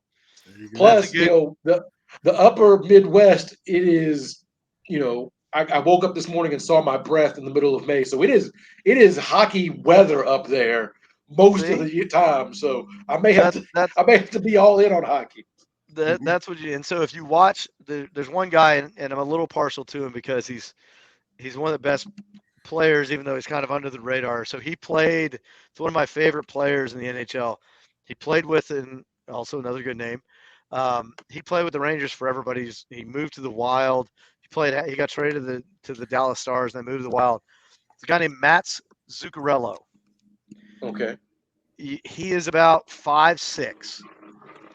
He uses a stick that's almost as tall as he is, which is odd because most of the time you have a stick that comes up to your nose when you have skates on. the man can do things with a hockey puck that seem to defy gravity. I mean, he was originally brought in the leagues, the only Norwegian in the NHL right now, I think, and he was originally brought in as a kind of a specialist for shootouts, but here's a guy that looks half the size of everybody else, and I mean, he can do some things with making passes, and I mean, it's amazing to see some of the passes he makes, and just number 36 for the Minnesota Wild. He's one of the guys to watch if you catch a Wild game, just because you're thinking, how is this tiny little guy, not a Spud Webb kind of comparison, because not everyone's as tall as everybody else is, but still, here's a guy that seems like he's always in the right place at the right time. Not really a superstar, not a Stamkos, not an Ovi, not some of these guys, but always seems to be in the right place at the right time. And as they say, he has the hands that you look at it and go, it makes it look so effortless that I could do that, and no, you couldn't at 5'6". So Absolutely. Well, definitely go check it out, man, and congratulations in advance on the opening for Fan Gear Bar and the store in Oak Ridge. That's right down the road, like you said. So I have to pop in there and see you and catch you at the Coliseum again if y'all still playing when you're not in Reading, Pennsylvania, watching Chelsea play. Yeah, it's going to be. Some people think they have a summer home somewhere else. I guess I'm going to have a winter home in Reading, which sounds like the most depressing young adult novel I've ever heard of, or at least a title for a young adult novel. My Depressing Winter in Reading. But no, absolutely, it's my pleasure. As you guys know, it's always my pleasure to be on here, and there is going to be a time. It's on my bucket list before, I'll be 55 in a year and a month. Before I turn 55, the three of us are going to get on the ice with the families.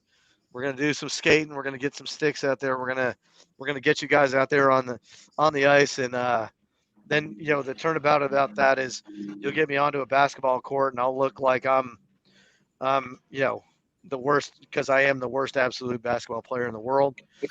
And so, if you guys aren't comfortable on skates, trust me, I'm not comfortable doing the hoops, because I couldn't hit water if I fell out of a boat with the basketball in my hand. So, we're gonna get this done. We're gonna have the whole families together, and like I said, absolutely, you guys are my favorite people in the world. I love you both, love your families, and like I said, we need to make sure we get everybody together and take care of yourselves, take care of your families, and you guys are family to me, and always appreciate you having me on, and give all the best to the family, and y'all stay safe, and we'll be talking again soon, and go Leafs, go Wild. And then if there's a Leafs Wild final, I'm putting money on it, and I'll give whoever wins that one, if it happens, $20 on the winner. So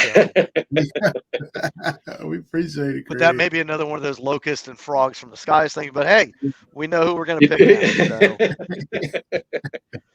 Man, I always appreciate you. Take care, my friends. Man. Y'all be safe, and bless you both, and give the family love. And I love you guys. Take care of yourselves. Hey, love you, man. Thank you. All right, thank you, Craig. Appreciate See you, it, gentlemen. Craig Bates, our guy, getting us all caught up on all things NHL. Mowers and more are outside at Mama B's house doing what they do. Yeah, I didn't realize they were going to be out here today, but hopefully I can adjust my microphone a little bit, and you can hear me. Yeah, it's just it is what it is. But yeah, thanks again to Craig. Oh yeah. Look, we talked about the draft a little bit. We gotta get to some playoffs, and Keon transfers. We'll have to touch on that. Is Debo gonna just be a Niner now, or is he gonna what's gonna happen? They got Niners gonna have to show him a little bit of respect. I don't know if did we talk about Debo last week? But yeah, we had JR. We had the boss man. Yeah. But the issue is, when your quarterback is Jimmy Garoppolo, you have to be creative with how you use players, and I think it kind of grinds guys up, So Debo wants, top receiver money, but he doesn't quite have the top receiver numbers, and part of that's because he's had Jimmy G as a quarterback. So I think they figure it out. as close as they got this year, the NFC is not quite as daunting as the AFC. And so there's no reason to think you slide in Trey Lance. If he's just serviceable, then I think the 49ers can be right back into the mix. So you give Debo some money to make him happy, and you keep it moving. Even with Jimmy G, you're able to go to Green Bay and win. You're able to go down to Dallas and win on the road in the playoffs with Jimmy G as your quarterback, and you're able to beat the Cowboys and the Packers, and the Packers and the Cowboys. Yeah. But if you think that if you just get a serviceable quarterback back there, I think that changes things. It opens up the playbook a little bit, and you can get Debo the ball where he's not getting hit, after he takes 2 steps. That's the issue. Is running backs, the wear and tear. It's different than it is for wide receivers. So Debo's looking to be used a little bit differently, and I think he can. I think Mitchell coming back as a running back. He was a rookie last year. I think another year of experience. They'll be able to expand that. And you got Jusic and you got Kittle. You still got weapons if you're the 49ers. So you make Debo happy. You kind of go for broke because again the NFC is wide open. I can't think of an NFC team that I'd be scared to play. Yeah, just keep thinking that. I know the Rams, but that was a 3-point win again with Jimmy G at quarterback. So if you figure if you got a little bit different of a threat, then maybe you win the Super Bowl a couple years ago. Maybe that's it. But there's no NFC team I'm really too worried about. Yeah, I can't argue that right now. All right. I didn't know if you had a rebuttal or a retort. No, I can't. I'll go ahead and hit the promo video too. I'll get that in there to everybody see BS3 and the network that we're part of, and come to everybody on Roku and where you can still listen, wherever you get your podcast. And we'll go ahead and hit that before we get out of here too. So.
Just a little sample, everything you get with BS3 TV. You can still get us on Anchor, wherever you get your podcast, Spotify, if you want to listen on audio. Or you can watch us on Roku. Go to BS3 TV on the Roku device. I also got the live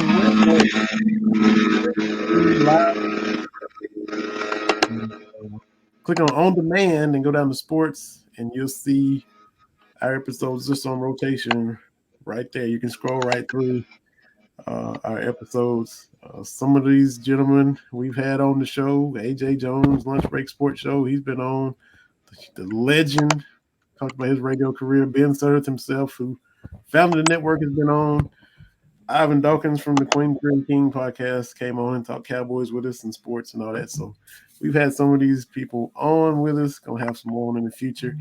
Got a guest working on next week TV in the media, but has made the Kentucky to Iowa transition like yourself. So trying to get that lined out so y'all can talk some Kentucky and Iowa, because they've done the same thing that you have. Trying to get that worked out. So that's should be fun for next week. All right. After the Derby. That works. So if it works, I'll get you the profile, the bio on the profile, and that'll get you a little idea of where they are, and somebody that's from Kentucky to Iowa like yourself. So I'm like, we got to try to get this person on.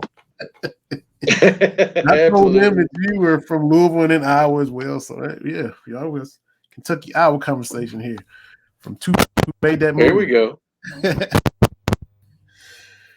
Keon Brooks, man. Some people maybe this might happen last year. He's signed. If that doesn't work out, still going to end up transferring. So I'm rooting for Keon. Definitely. I'm looking rooting for him because he's a good kid. You know, it's one of those things. It didn't work out, and that's. Uh, I thought he was maligned unnecessarily so he caught a lot of because it. He catch all. Just caught the crap.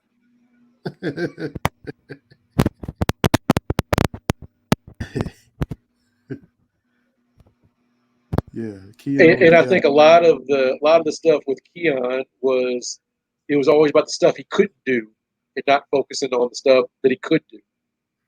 And look, everybody makes mistakes, uh, but it's just he caught flack. I did, and it's so bizarre. It's like there's always one guy for whatever reason that comes along every now and then that just catches the ire of the fan base, and I just don't think it's warranted.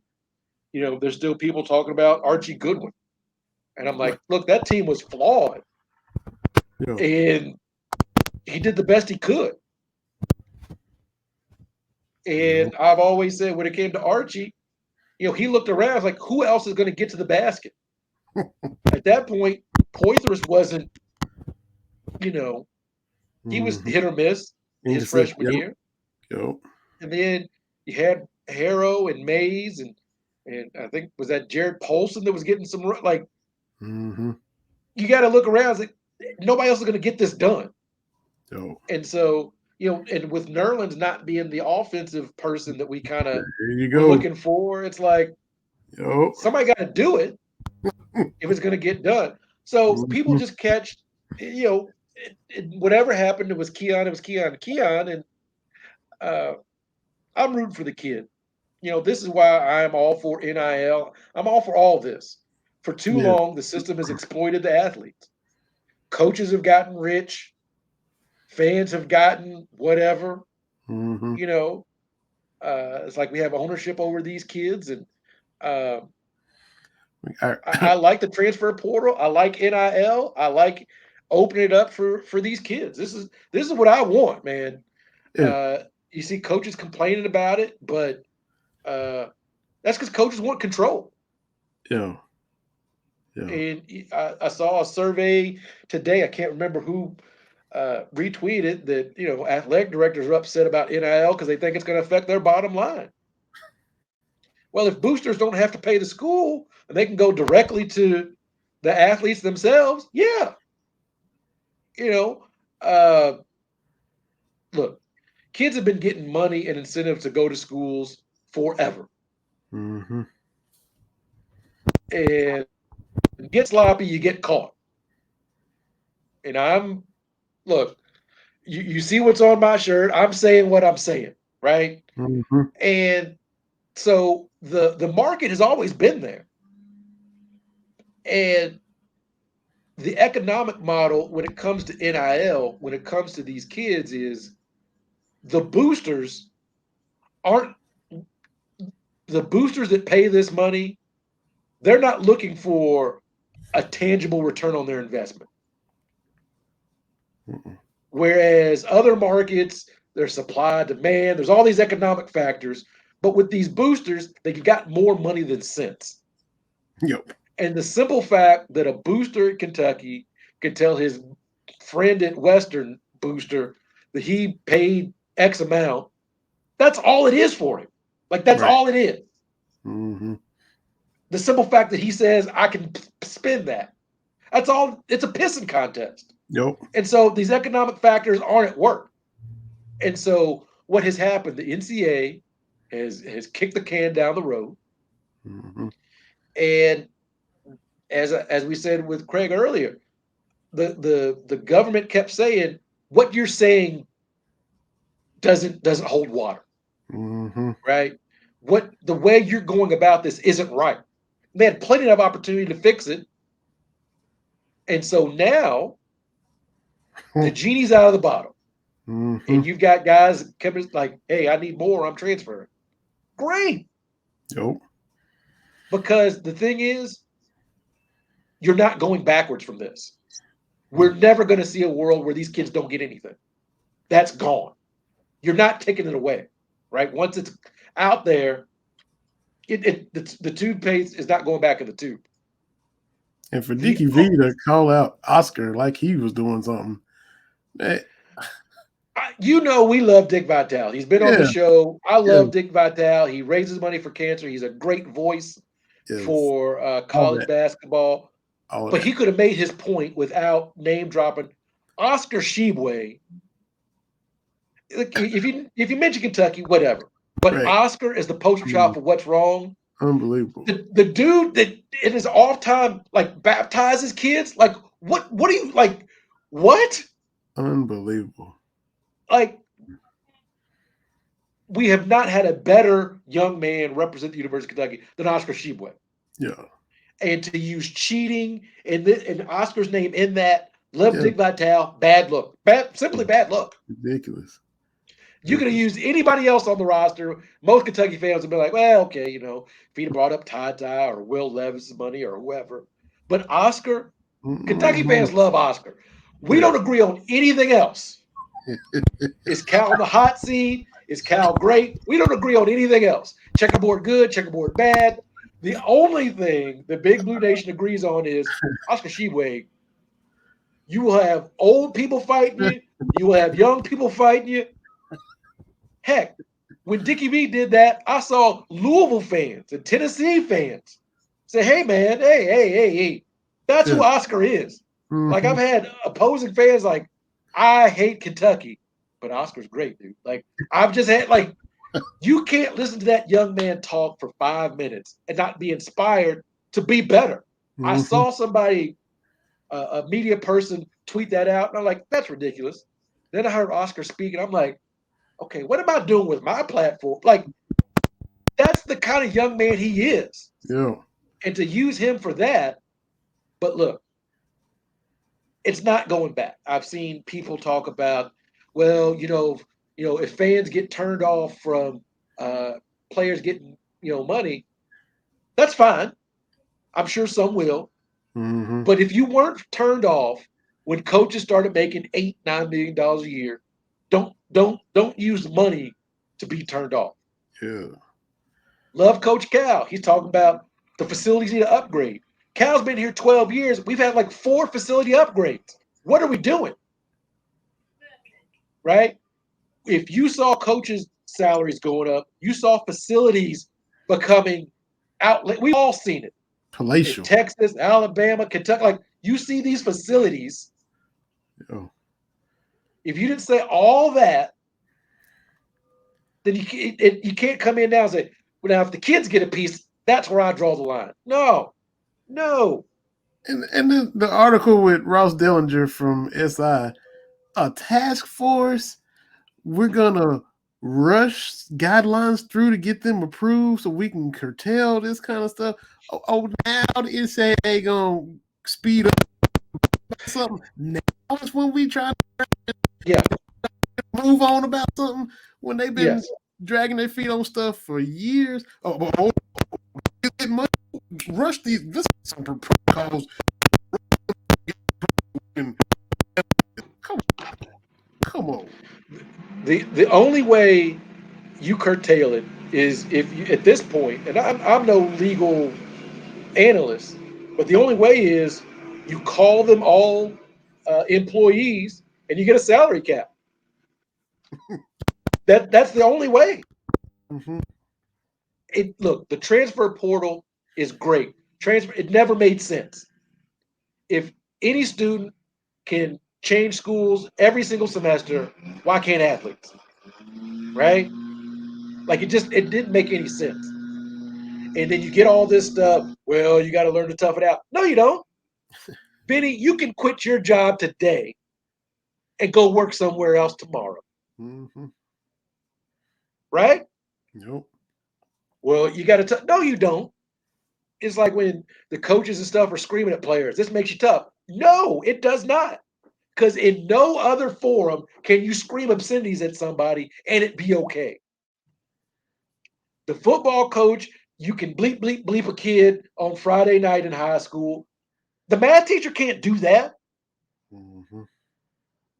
Like, we've talked about this before.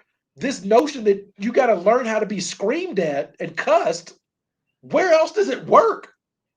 I Mm-hmm. saw a video. The military in basic training doesn't do like we saw in Full Metal Jacket. They don't do that anymore. Mm. But yet, this coach is going to do all this. So yeah, coaches don't like it, the transfer portal, because you got to work harder. Yeah. You got to Yep. you got to treat people nice. You can't just bury guys on the bench. Like they say, it's all about relationships. You gotta cultivate some now. Yeah. And look, you and I have seen dudes for some of our favorite programs get put on the bench, right? Because it's like, where are you going to go? Mm-hmm. Right? We've seen people cast aside.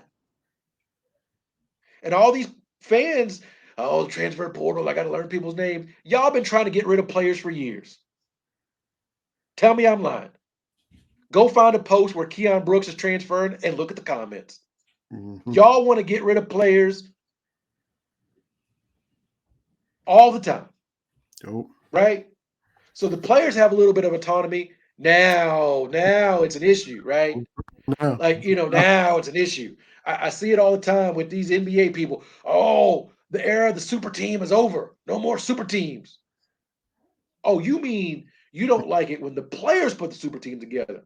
Because you see, Vinny, I'm old enough to remember when the Lakers had Magic, Kareem, and James Worthy on a squad, right? I'm old enough to remember those super teams. But for some reason, when the players have autonomy, people don't like that. When they have a little bit of control, people don't like it. I'm for the NIL. I'm for the transfer portal. Yep. Coaches don't like it. Of course they don't. Mm-hmm. Right? Of course they don't. Why would they? You're taking away that control. Mm-hmm. And that's what it's all about. The NCAA has lost control, and these coaches have lost control, and they don't like it. Period. Point blank. In the discussion. Discussion. Yep. That's it. In a nutshell. Because now they gotta, work to keep their players or try to have the relationships to where the players don't want to be feeling the need to leave. It's the whole thing. Right. You look at a situation like Greg Marshall at Wichita State with the transfer portal. You can't be yelling at me like that. Uh-huh. And that's the thing. And so Dick Vitale, some of these other guys, of course, they're parroting the company line because Mm. Dick Vitale is great, but he's made a lot of money talking about these kids playing ball. Yep. And for me, the turnaround was the moment. Was it Caesar crossed that Rubicon where you can't go back, right?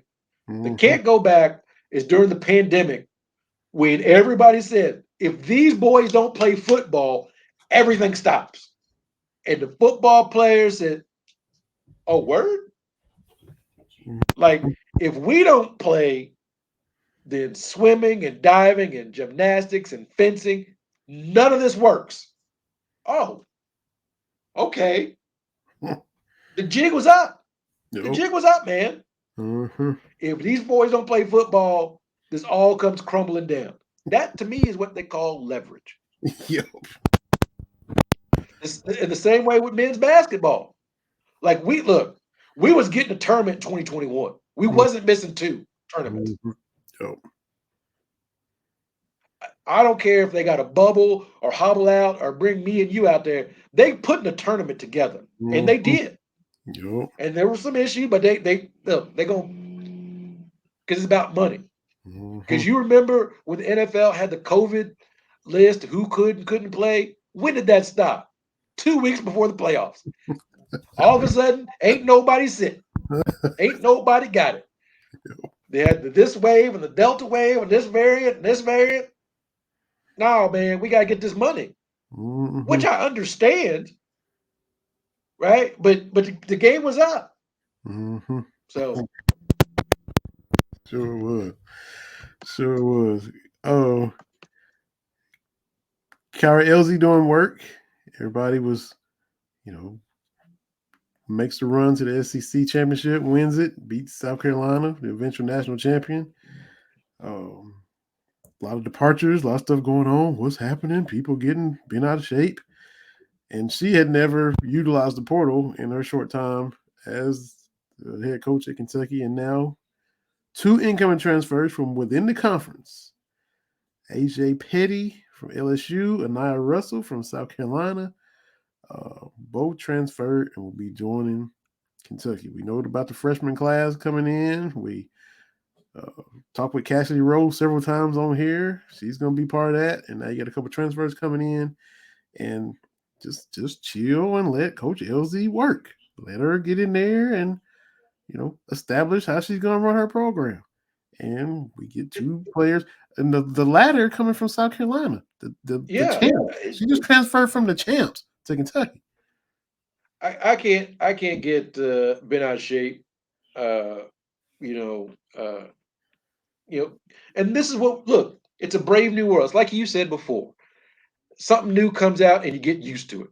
Like you just get used to it. And the transfer portal is going to be one of those things you just get used to. We eventually got used to the 3-point line. I'm old enough to remember when it came in. Right? And you just get used to it. Or how football or all sports broadcasts used to be. You watch classic sports and you're like, what's the time and score? And now it's ubiquitous, right? You need that ticker, right? I remember when Fox got the NFL package in 93, 94 maybe. And back when our teams were always at the cream of the crop. And people lost their mind because up in that corner, they had the score and the time. Right? Be like, that takes away from the game. And now, if it blinks for a second, you lose your mind. Yeah. Right? Things just change. Like we just like it. That's what's supposed to happen. Things that you just get used to.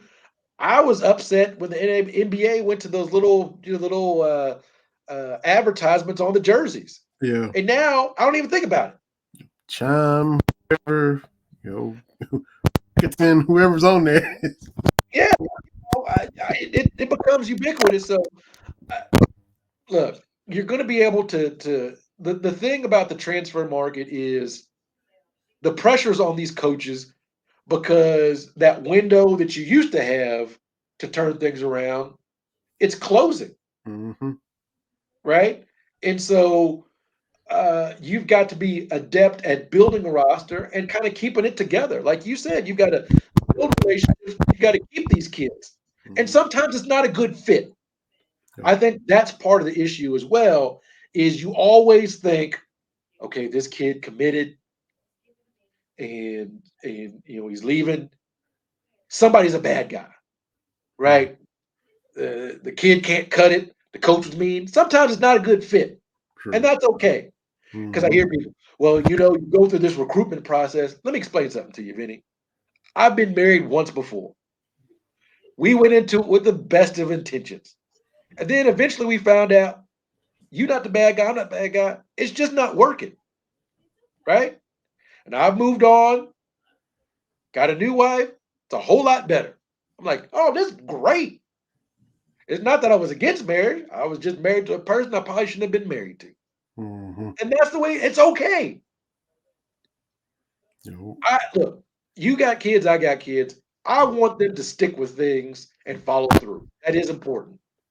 But sometimes another life lesson is sometimes you got to stop banging your head up against the wall. Yeah. Sometimes it's okay to be like, this ain't working. That's okay too. Well, what if a kid hops and hops and hops to school? What's it to you? Why do you care? And that was happening before this. Right, but why do you care? Right. Well, these kids at 18 making money. Yeah. Okay. Like, Again, Okay, you're not they're paying gonna them. make bad decisions. Damn it, Vinny, I can bring Mama B in here and tell you I made bad decisions at 18. Spoiler alert, I'm almost 45 and I'm still making some dumbass decisions. Like that, we got to protect them. At 18, you got to learn some lessons. Well, what if they make a mistake, they make a mistake. That's what life is about, man. You can't protect an 18-year-old. You can't. No. What if they get all this money? Well, what if they get all this money? I mean, what? Okay. Yeah. And what if Well, no, I saw some. Yeah. Well, some are some gonna make 18 more don't than have others. Some are gonna be exactly. making more than others. Well, that's what's gonna happen as soon as they leave at the NBA. That's gonna be they're about to have that as soon as they leave here. Vinny, what job have you worked at where everyone in the building made the same amount of money?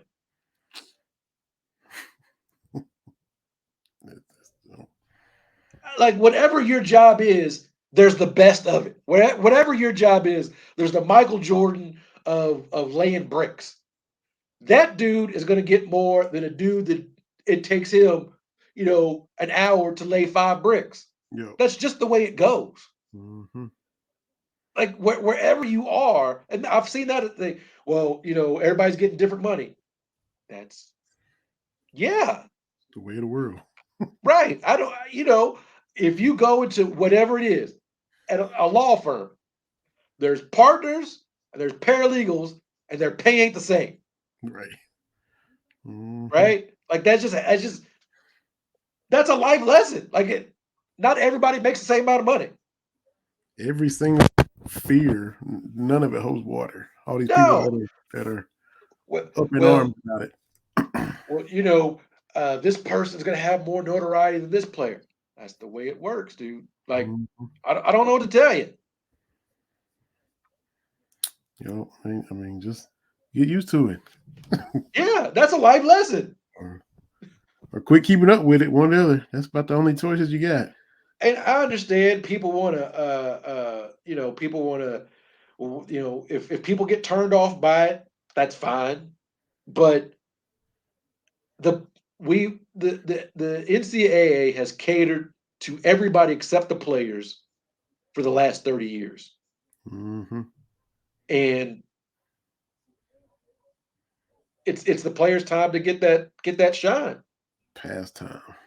Yeah, Beyond. and people, well, this player's not worth that. In America, if we are capitalists, which we are, you are worth whatever somebody will pay you. Mm-hmm. If someone came to you, Vinny, for your same exact job and say we're going to quadruple your salary, and you said to your boss, "Look, I got this offer.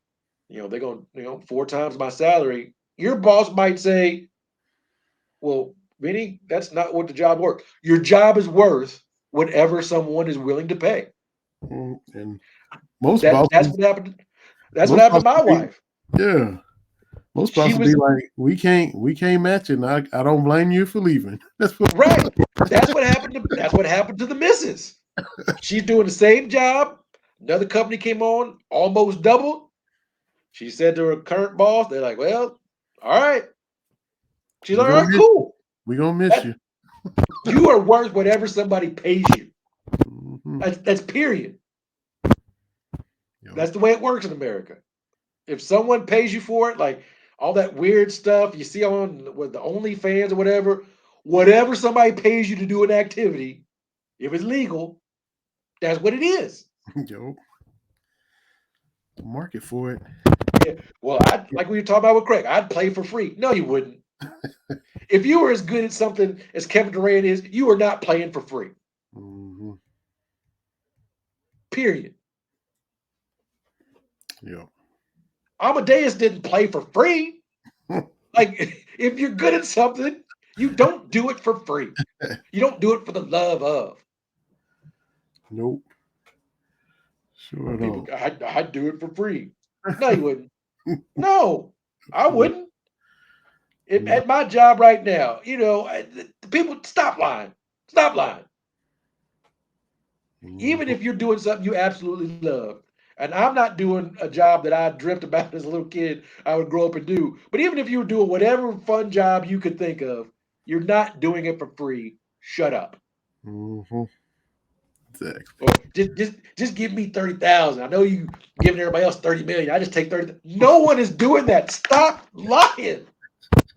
I'd play baseball for 10 grand. No, you wouldn't. Mm-hmm. And if you did, you're an idiot. Yeah. Yeah. So they're gonna have to get used to it. I wasn't gonna soapbox, but you got me riled up. My fault. Apologize. Man, we have got it in again. Appreciate everybody who's gonna listen, who's gonna watch. Appreciate you hopping on Apple.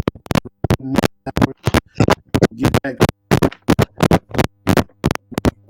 back home goes good. Tell me we said hey. Oh, absolutely. Bates. All the shows we're part of. Glad to be doing this. Cats Talk Wins on Facebook and the Twitter streets. And we rolling right along, y'all. Another episode. We get all the links out, audio, visual, whatever you want to consume us on. And we appreciate y'all listening. And we'll get this outro out of here, TB, man. And we'll have Yes, sir. another one up in here.